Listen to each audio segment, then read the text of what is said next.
Well, hello, and welcome to the PJH Writing Command Center for another podcast episode from God Bless the Cake Publishing LLC. Woo!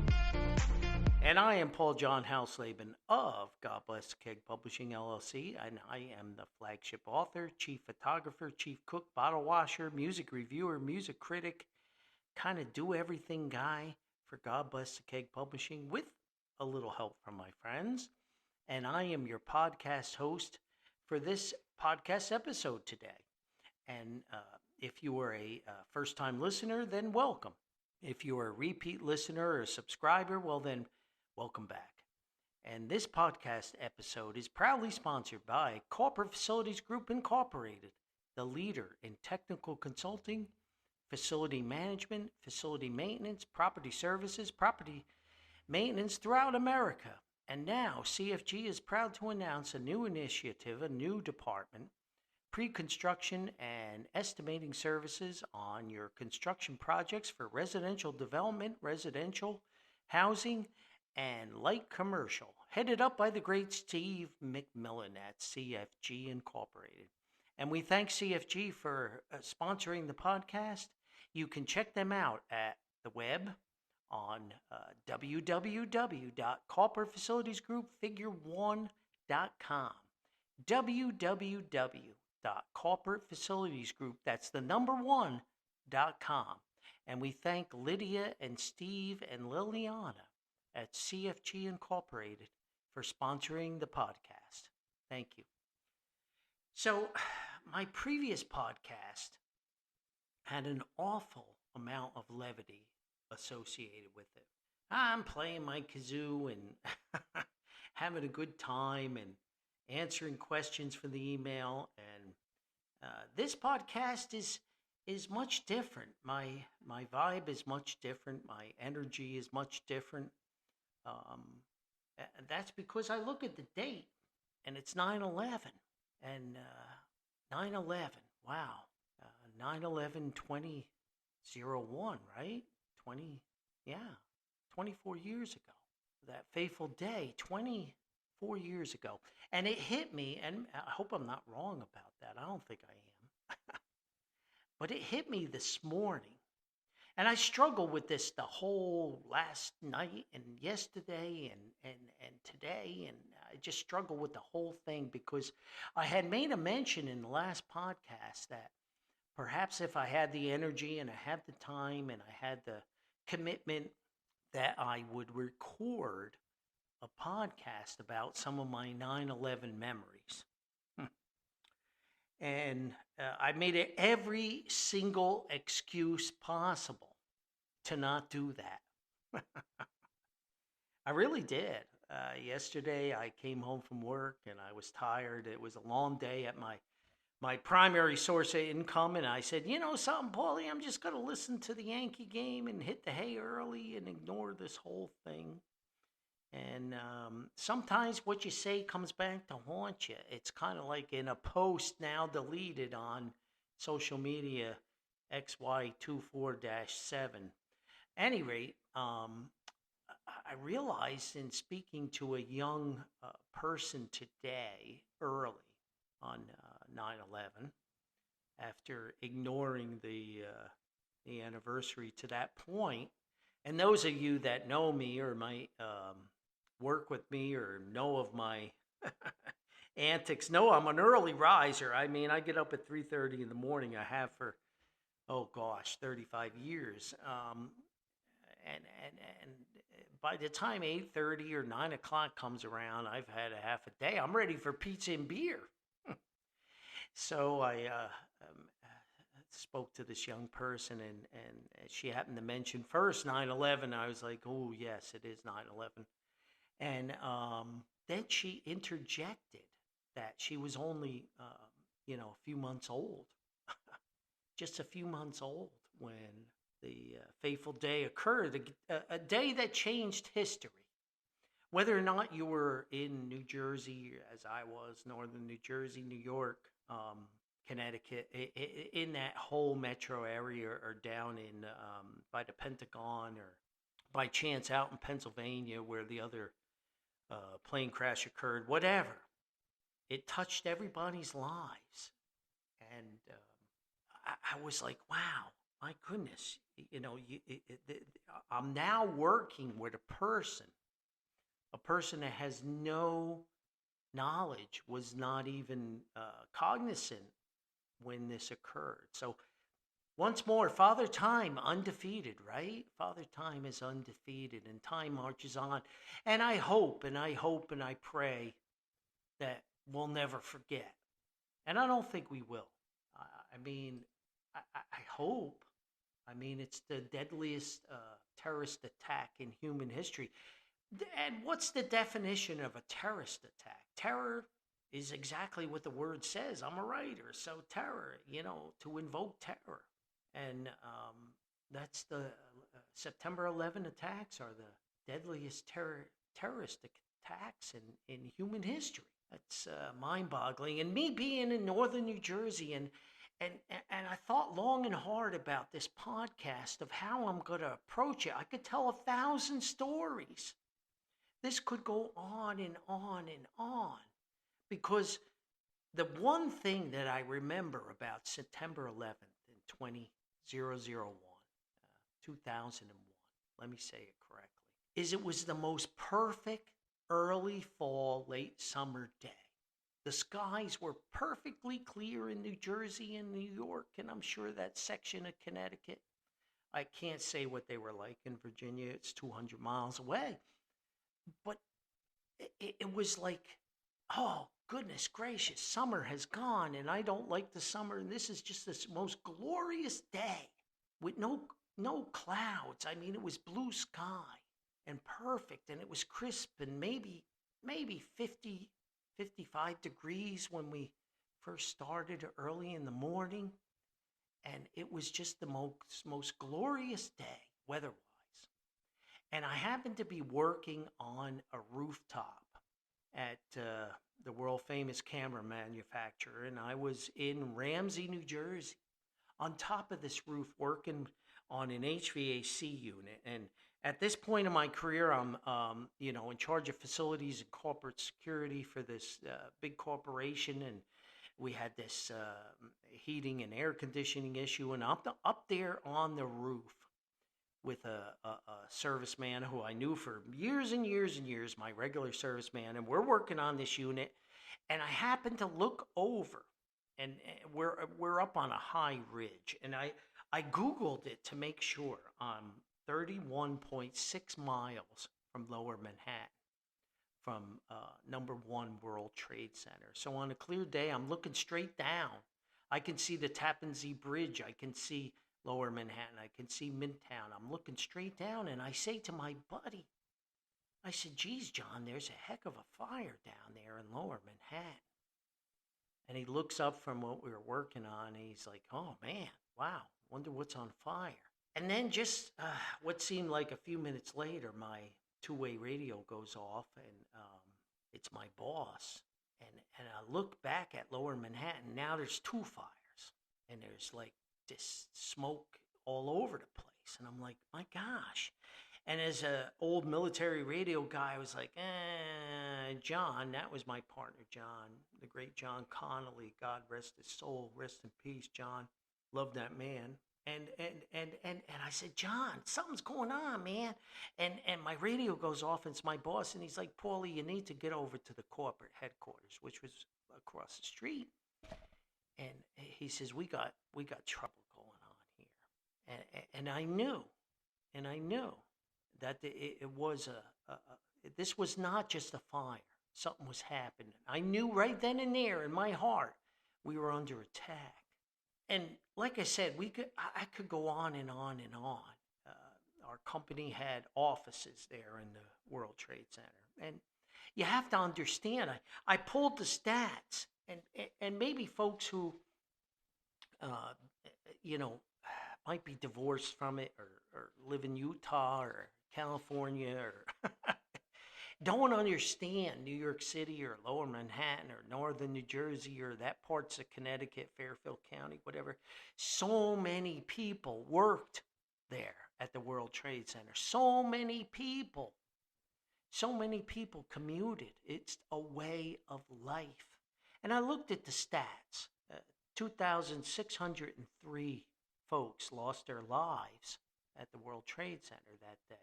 343 fire department personnel, 71 police officers, and 11 paramedics. And that doesn't count all these folks that are dying afterwards from cancer and dust and horrible things they ingested and inhaled. So those deaths just keep mounting as Father Time marches on. But it's a way of life. You have to understand, even if my company didn't have offices there, and most of the people made it out except for an unfortunate number that were trapped in the upper parts of the building. And it's like everybody knew somebody who worked at the World Trade Center or worked in Lower Manhattan. Hey, where do you work, Joe? Yeah, I work down Lower Manhattan, blah, blah, blah. I take the train from Jersey City. I take the train. I take the bus from Patterson down to Newark, and I take the path. It's a way of life. One of the stories I want to tell that's embedded in my mind, and I jumped into action, and I did what I needed to do as the person that was in charge of security and did what I, under the direction of my boss, and did the best I could.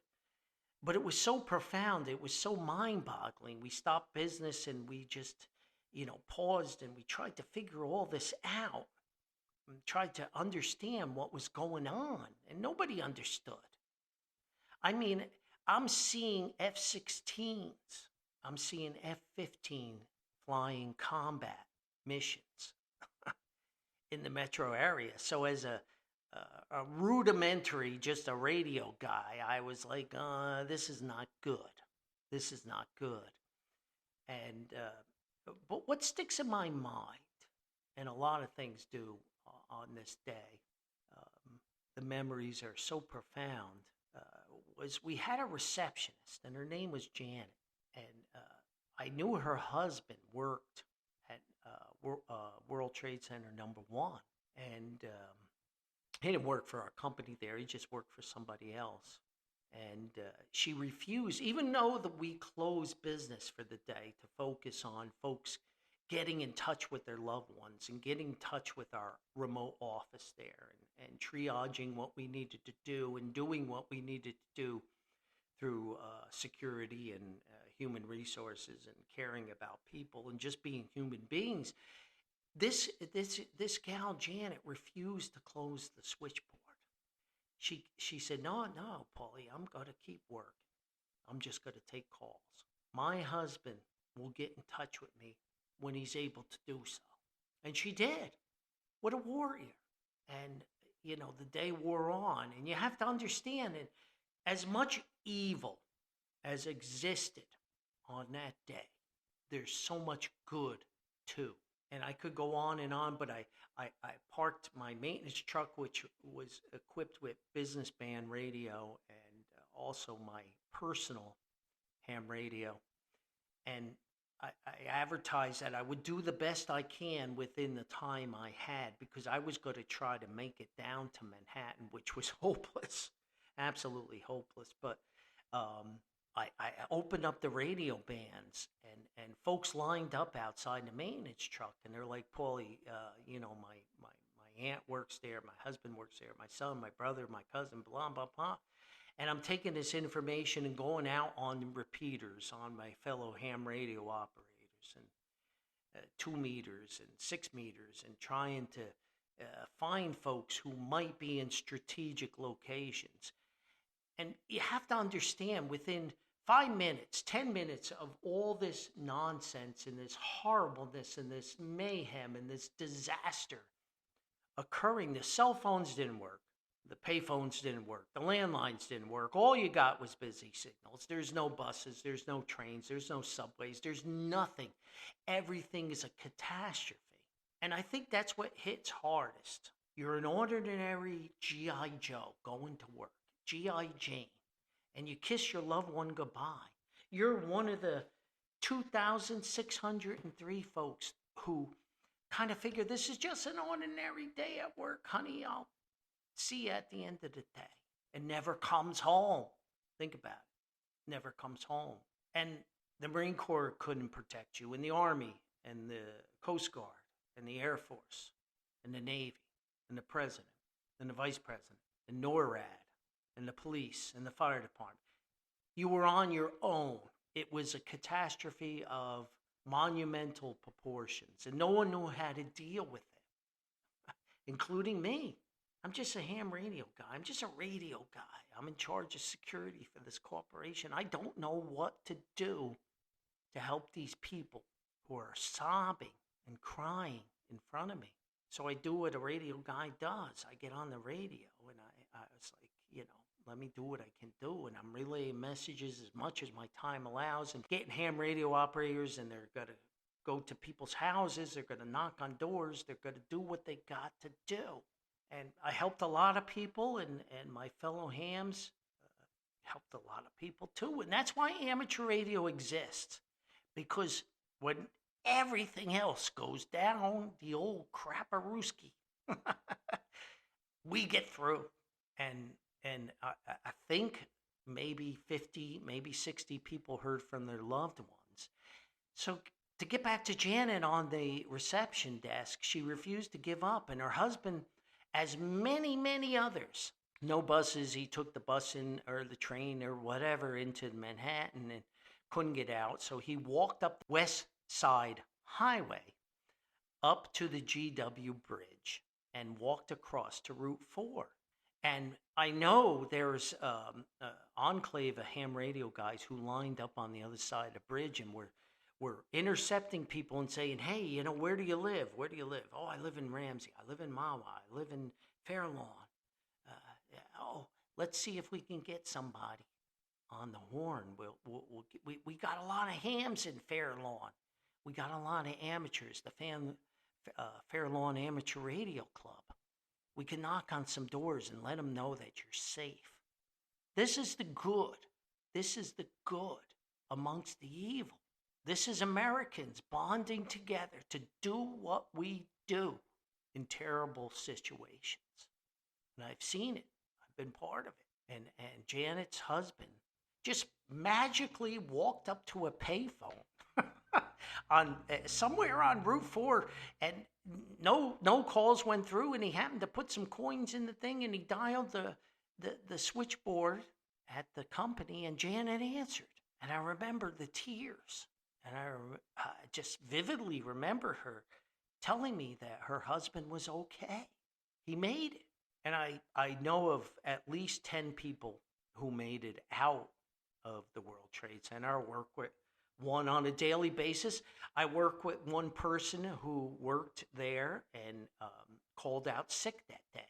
Fate was working within God's plan, and she didn't go to work that day and escaped the madness, escaped the mayhem, escaped the death and the tragedy.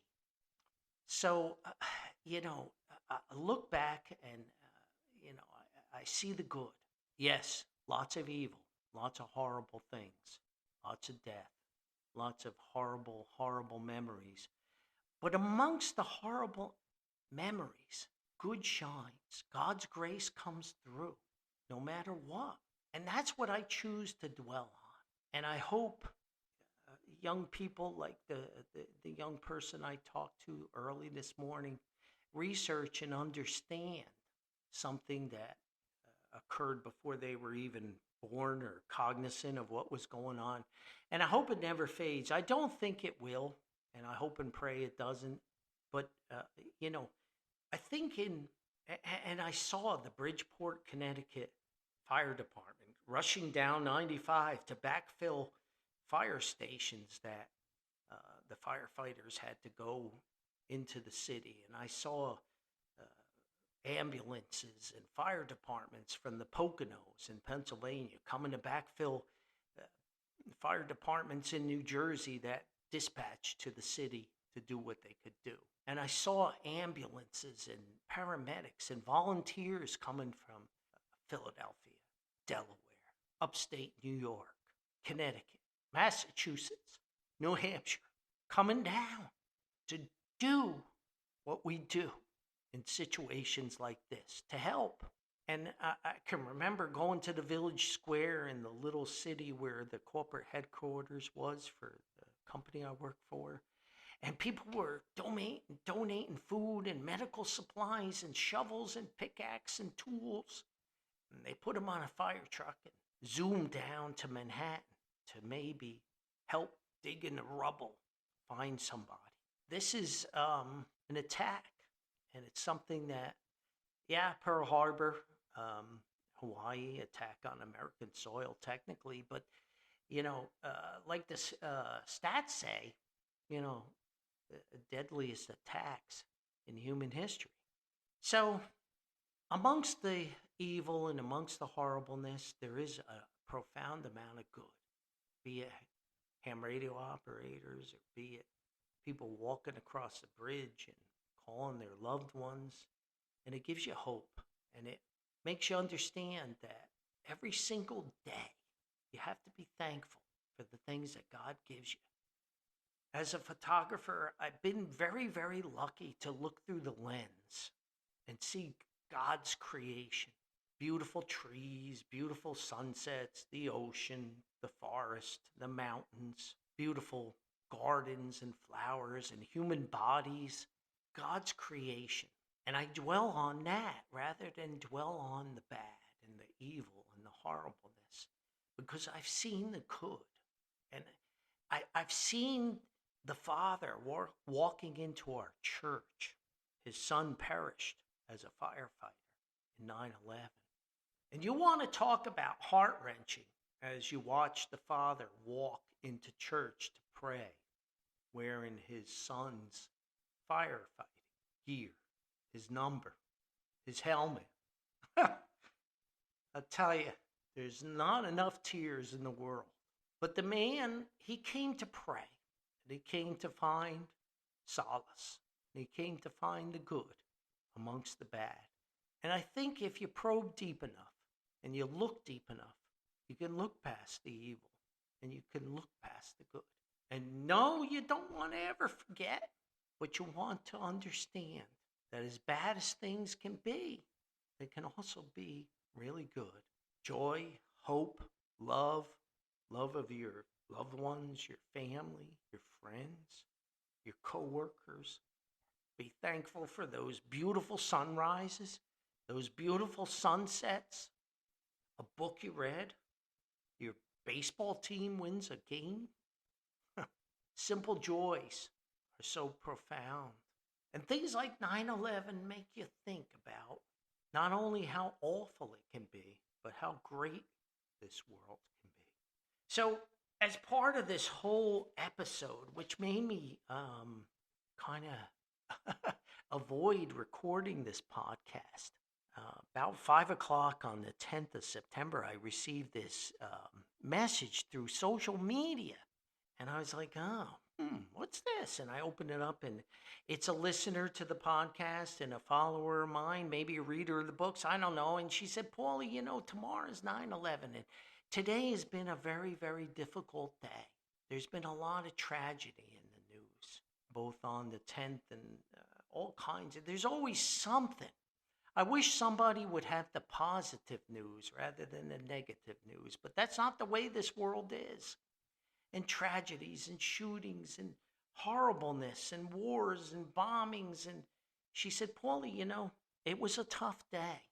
And I love the way you end those podcasts. She said, I just hope that I can listen to a podcast and you'll say it really clear. Put your New Jersey accent on the shelf. I don't know that I can do that. And she said, just end that podcast because that gives us hope. And I think you encapsulate what the world needs to be. Well, I thank you for that. That's very kind to you. So that's the way I'm going to end this podcast. I could go on and on and on, and I won't. But remember, despite the evil, there is some good. There's great good. I shouldn't use the word some. There's great good. And it's always there. You just got to open your eyes and open your hearts and open your minds. And know that God's grace is always there.